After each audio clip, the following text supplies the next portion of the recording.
ভ্যামোস ভ্যামোস Argentina. Argentina. Football প্রেমীদের দীর্ঘ প্রতীক্ষার অবসান ঘটিয়ে শেষ পর্যায়ে পৌঁছেছে 2026 বিশ্বকাপ। কে জিতবে বিশ্বকাপের সোনালী ট্রফি? এই প্রশ্ন এখন কোটি কোটি সমর্থকদের আলোচনার কেন্দ্রবিন্দু। এই উত্তেজনার মধ্যেই নোয়াখালী বিজ্ঞান ও প্রযুক্তি বিশ্ববিদ্যালয়ের শিক্ষার্থীদের কাছে জানতে চাওয়া হয় তাদের মতে কোন দল এবারে বিশ্বকাপের শিরোপা জিতবে। নিজ নিজ পছন্দের দল, বর্তমান পারফরম্যান্স, খেলোয়াড়দের ফর্ম এবং কৌশলগত শক্তির ভিত্তিতে তারা তুলে ধরেছেন নিজেদের ভবিষ্যৎবাণী। কেউ আস্থা রেখেছেন আর্জেন্টিনার ওপর, কেউ স্পেন বা ফ্রান্সকে এগিয়ে রাখছেন, আবার কেউ মনে করছেন ইংল্যান্ড এর দীর্ঘ অপেক্ষার অবসান ঘটিয়ে শিরোপা জিততে পারে।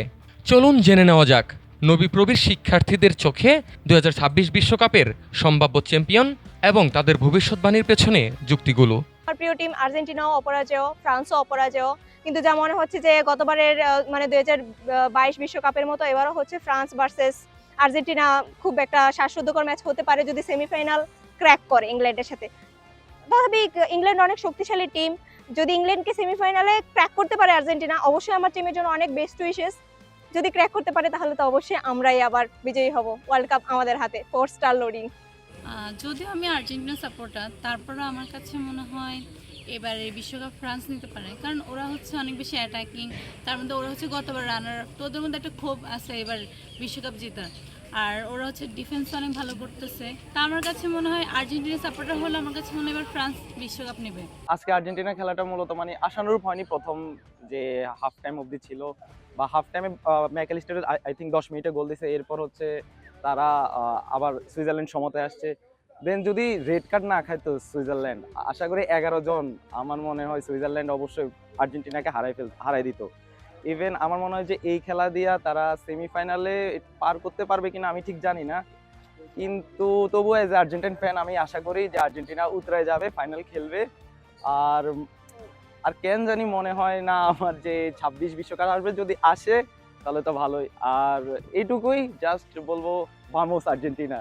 এবারের বিশ্বকাপে আবারও হচ্ছে সুইজারল্যান্ডকে হারিয়ে 3-1 গোলে হারিয়ে আর্জেন্টিনা সেমিফাইনালে উঠে গেছে এবং নিঃসন্দেহে বলতে পারি ডিফেন্ডিং চ্যাম্পিয়ন আর্জেন্টিনা এবারও হচ্ছে ওয়ার্ল্ড কাপ জিতবে।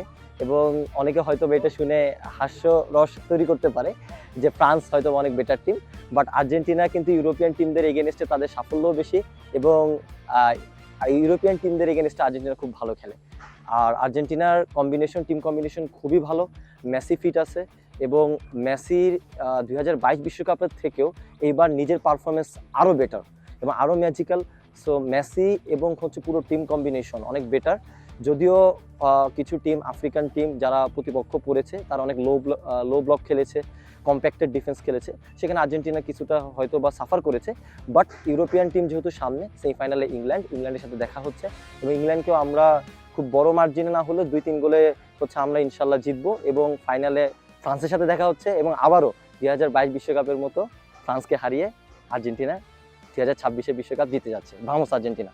কারণ একদম শুরুর ম্যাচ থেকে লাস্ট কোয়ার্টার ফাইনাল ম্যাচ পর্যন্ত ফ্রান্স হচ্ছে দুর্দান্ত খেলছে। আর্জেন্টিনাও তো জিতবে না, কারণ আজকে হচ্ছে ওই রেফারি যদি লাল কার্ডটা না দিত, মানে পাতানো লাল কার্ডটা, তো তাইলে কিন্তু হচ্ছে সুইজারল্যান্ড গোল দিয়ে ফেলতো, আরেকটা গোল দিয়ে ফেলতো 90 মিনিটের মধ্যেই। তো ফ্রান্স হচ্ছে দুর্দান্ত অ্যাটাকিং জোস, তো ফ্রান্স জিতবে।